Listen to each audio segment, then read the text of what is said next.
देखिए कानून के विशेषज्ञ हम तो हैं नहीं, इसीलिए हाई कोर्ट में क्या हुआ ये हम नहीं कह सकते। हम बस इतना बता सकते हैं कि वकीलों के परामर्श के आधार पर जो हमारे अधिवक्ता लोग हैं, विशेष करके जो हमारी अधिवक्ता टीम है, उसके जो हेड हैं डॉक्टर परमेश्वर नाथ मिश्र जी, और उनके साथ जो दूसरे और वकील लोग हैं, उन लोगों ने परामर्श करके महाराज जी से बता करके आज हाई कोर्ट में गए हैं। अब हाई कोर्ट क्या करने वाले हैं, न्याय के लिए ऊपर की तरफ गए। अब अभी तक तो जानकारी हम लोगों को प्राप्त नहीं हो पाई है। संभवतः कल मेंशन करेंगे या परसों मेंशन करेंगे। जो भी हाई कोर्ट का प्रोटोकॉल होगा उस आधार पर जब नंबर आएगा तब माननीय न्यायालय सुनेगा। जब सुनेगा तो हमारे अधिवक्ता अपनी बात कहेंगे। हम लोगों को सुरक्षा का डर नहीं, हमको क्यों होगा सुरक्षा का डर? हम हम पूरी तरह से सुरक्षित हैं। हम अपनों के बीच में रहते हैं। जो हमको नुकसान पहुंचाने वाले हैं वो अपनी बात है कि हम तो ये मानते हैं कि भगवान हमारी सुरक्षा कर रहा है, इसलिए हमको उन बच्चों की जरूर चिंता है, उन बच्चों के अभिभावकों की चिंता है। ये हिस्ट्री सीटर 76A, जिसका हम नाम नहीं लेंगे, आप हिस्ट्री सीटर 76A हम कहेंगे, आप समझ जाइएगा कि हम किसकी बात कर रहे हैं।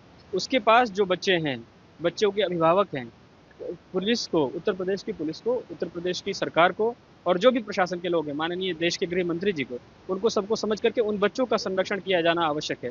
जो बाल कल्याण समिति है उन बच्चों का संरक्षण करे, और ताकि उन बच्चों के साथ कोई अन्याय अत्याचार हिस्ट्री सीटर 76A के द्वारा दोबारा न किया जा सके।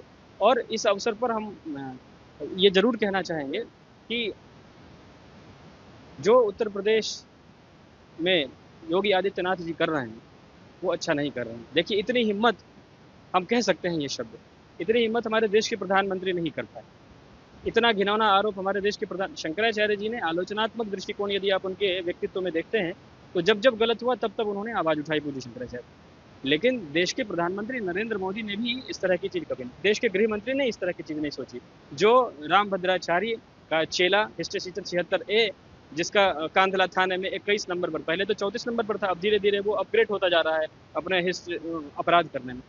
जिस तरह का घिनौना आरोप हिस्ट्री सीटर 76A ने लगाया है, उस तरह की चीजें जो योगी आदित्यनाथ के शासनकाल में, जो अपने आप को हिंदू कहते हैं, तो गोरक्ष पीठाधीश्वर उनके शासन, ये अत्यंत घिनौना है। इसलिए शीघ्रता से इस पर विश्लेषण होना चाहिए न्यायपालिका के द्वारा, और दूध का दूध पानी का पानी शीघ्रता से होना चाहिए। सूचना आपसे बड़ा सूचना प्रदाता कोई है क्या? सूचना नहीं जा रही है क्या? दिन भर हमारे यहाँ LIU-IB के लोग लगे हैं, और सबसे बड़े सूचना दाता तो आप हमारे मीडिया बंधु हैं। उनको सूचना नहीं है, ये बात तो बहुत मतलब कही नहीं जा सकती, सारी सूचना है हमको। लेकिन इस पर ये जो कार्य हुआ है, ये जो घिनौना आरोप लगाए गए हैं, देश की जनता बहुत आहत है इससे। और वो इस पर क्या कोई एक देश का एक बड़ा नेता अपने मुंह से ये बात नहीं बोल सकता है कि भाई शंकराचार्य जी के ऊपर इतना बड़ा आरोप कैसे लगा सकते हैं?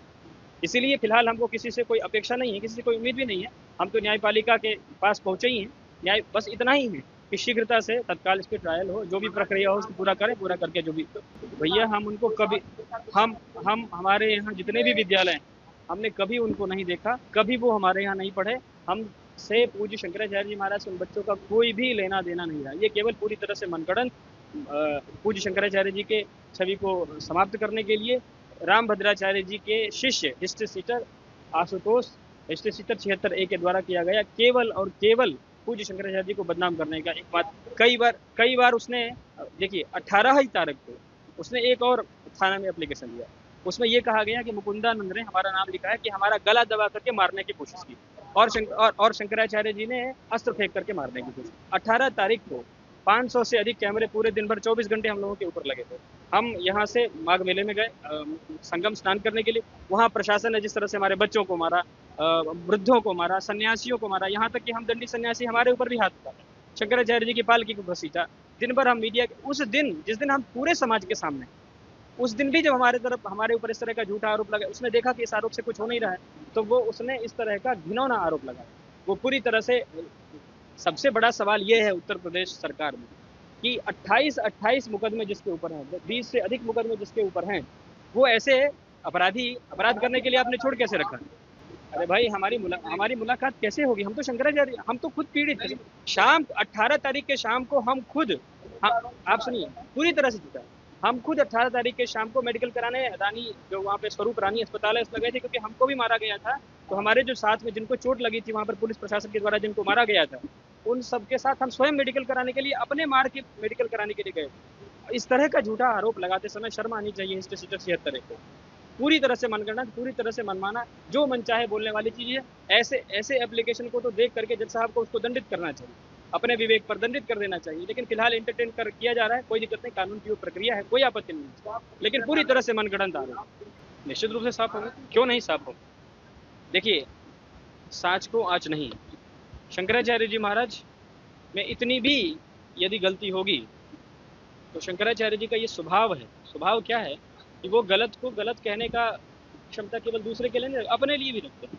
शंकराचार्य जी महाराज के प्रति इस तरह का आरोप लगाने वाले व्यक्ति आज नहीं कल निश्चित रूप से उसका पर्दाफाश होगा, और पर्दाफाश होते ही हम बस इतना ही न्यायपालिका से और देश के जो भी कर्ता धर्ता है उनसे ये अनुरोध करना चाहते हैं कि उस व्यक्ति को ऐसा कठोर दंड मिलना चाहिए कि नजीर बने, उसको निश्चित रूप से।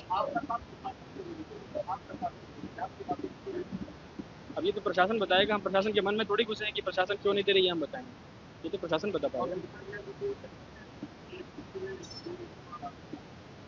जैसे कि मैं सो रहा हूँ तो पिताजी को जगाना है मुझे, तो वो डायरेक्ट उठाने के बजाय, और हिंसा की परंपरा मेरे यहाँ नहीं थी सौभाग्य से, तो वो क्या करते थे कि उस कमरे में आ जाएंगे या बाहर से गुजरेंगे और चौपाई बोलेंगे, प्रात काल उठिके रघुनाथा मात पिता गुरु नावई माता। कभी कभी मैं गुस्से में उठ करके अरे पापा चरण स्पर्श किया और सो गया, मैंने कहा अब मत उठाना।